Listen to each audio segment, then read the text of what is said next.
Hi everyone, Bryce here with a special pub talk style root of the matter. We are talking with the three owners, Nick, Taylor, and Frank from Humble Sea Brewery here in Santa Cruz. They pivoted their business in literally 24 hours. Here we are in COVID-19 during an international pandemic, and literally overnight, they transformed their business from being a traditional tap room and brewery where you go enjoy a pint and maybe take some cans home with you, to literally shipping beer all over California and delivering beer here locally. So we get a peek under the hood with their top 3 tips as to how they did it. So we're gonna get all the details straight from the owners. So get ready. We're gonna go in, get the information that you need. Let's go.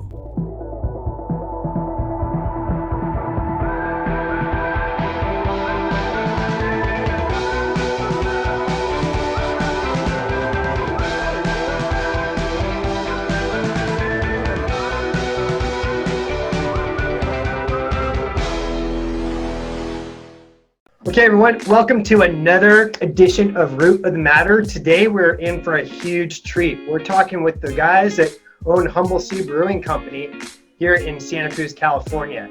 And the reason we want to talk to these guys is because they've expedited the pivot during COVID-19. They've transformed their business in quite a few ways. So we want to get into the details. So welcome, you guys. Welcome, Humble Sea, to the show. Thanks for having us. Yeah, thanks for having us. Of course, and we have one other special guest, Brandon Napoli. He's the director of the Santa Cruz SBDC. So welcome, Brandon, as well. Appreciate being here. Awesome. So for those of you for the viewers out there that haven't been to Humble Sea just yet, whether they've been there physically or they've ordered online and had the beer delivered to their home, you guys, can you give a quick, your elevator pitch as to what Humble Sea is all about? Go for it, Chief. Yeah, this is pretty classic. To delegate somebody else to answer these sorts of questions. Totally. So Humble Sea, we're a small brewery on the west side of Santa Cruz, and we've been open for 3 years now. Our tap room has been open for 3 years. We've been producing beer in Santa Cruz County for the last 5 years. And in the middle of this whole COVID thing, we had to shut down our tap room, our main sort of revenue generator for the business, and go into a pretty quick pivot, which was an online e-commerce store. We've still been manufacturing the same amount of beer, if not more beer now than we were before, so we're very fortunate for that. But our whole entire model has shifted from sort of a retail experience, customer service experience, to a more online an online presence. That's incredible. I know we're going to jump into the tips here, but I did also want to thank the SBDC for being our presenting sponsor and for helping initiate and put together this interview. And I know the SBDC has played a role in the life of Humble Sea as well. Any tidbits on as to how they've reached out and helped you guys through the process? Yeah, so back when we were manufacturing beer from Grandma's Carport in Ben Lomond, we began working with the Small Business Development Center to sort of like launch our business. And this is when we had no idea what we were going to do with our business. We were, 3 people with about 1,000 different ideas. And so the SBDC helped us streamline those ideas and actually get into a position that could sign a lease to our current space and also help us land multiple SBA guarantees to sort of, launch the business financially. Excellent. And you're not the only folks that the SBDC has helped. So I know, Brandon, maybe a quick plug for all that SBDC does for the local business community as well. Yeah, I mean, we're super fortunate to work with entrepreneurs like Humble Sea and really help them to start and grow businesses. We work with over 400 to 500 businesses every year, help to start people on the right path with getting the right lease negotiation, to getting the right financing, just to be a listening ear. And these guys have been A+. They really make us look good. So I'm super grateful to be here. I've got SOS Mexico right next to me. Nice. Big dog. Lunchtime beer. Yeah, it's my carpet ride right now. I'm loving it. So we want to take a peek under the hood of this pivot that you guys did with COVID-19. So I think for our audience, we want them to walk away with 3 really big takeaways, 3 tips that you guys have for someone out there. They don't have to be in the brewery industry. They might be in another segment of the business community, but what can you share with us 3 tips that you would want someone to kind of take away from watching this video so they don't have to reinvent the wheel? What would be tip number 1, and who wants to take it?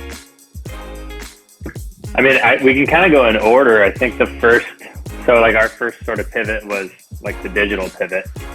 And then after that, we can talk about shipping and beer manufacturing. But yeah, on the digital side of things, our main stream of revenue was our tap room, selling pints essentially, and some cans for people who were there for pints. And then when that was completely shut down, we loved the saying, move fast and break things. We just decided, instead of, be fully calculated out and know 100% exactly what we're doing, it's better just to pivot as soon as possible so that we can learn as quickly as possible, because we all know that the first solution is not going to be our final solution. So you might as well get to that first solution fast. So we started an e-commerce business, and in a matter of 24 hours, we flipped the switch, and we had a full shipping website accessible for anybody shipping within California. Turned it on, pushed it out with an email blast and several Instagram posts, and our first can release, we had 500 orders in the first 2 hours. And so moving really, really quickly, we didn't have the back end built out. Our website was on Squarespace, and it just isn't built for that kind of volume, at least the way that we had it built out. So we eventually switched over to Shopify, and Shopify has been so much better, so much more organized, and so many more plugins and apps to play with. So I think by like week 4, we started to kind of get our feet under us. But the first 4 weeks were pretty intense on the shipping side. But the good news is that revenue was coming in and product was going out. So it would have taken us 2 years, if not more, to get to where we're at right now. But we had 24 hours, and like any other small business, we don't have an endless runway, so we just kind of sent it. One of the things that I made sure I did was just constantly checking in with all the staff, making sure everybody had everything they needed. Just making sure everybody felt comfortable working here. Constant check-ins, I think, is huge. And we actually are on our 2nd week now of running our own canning line, which is still a pain in the ass because we're still trying to figure it out, but it's eventually going to be a huge help for us. We bought it like 6 months ago, not realizing, the situation we'd be in right now. So it was really good timing for it to show up. But yeah, I think my overall tip is just, we have a stellar team to begin with regardless, but just constant check-ins, making sure everybody's, got everything they need, everybody's comfortable, clear expectations. Communication 24/7. Yep. Yeah, I suppose that 3rd tip is sort of a hybrid of the 1st and 2nd tip. And that's sort of acknowledging that you're going to make a ton of mistakes. And so just being open to just like failing like a bunch of different times is totally okay. You're just not going to hit a home run on your first try.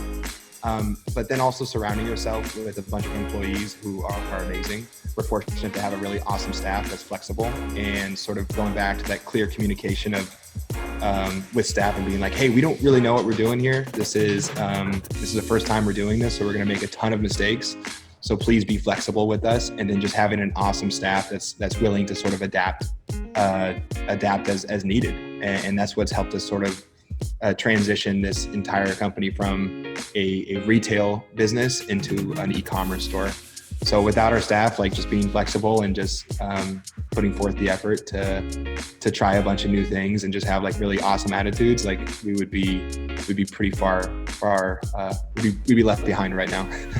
Appreciate you guys taking time out of your crazy busy day to chat with us. I think the insight that you've given us is going to help a lot of business owners that are trying to figure out their pivot. So thanks again for joining us, and guys, cheers. Awesome. Down. Thanks for having us. Cheers.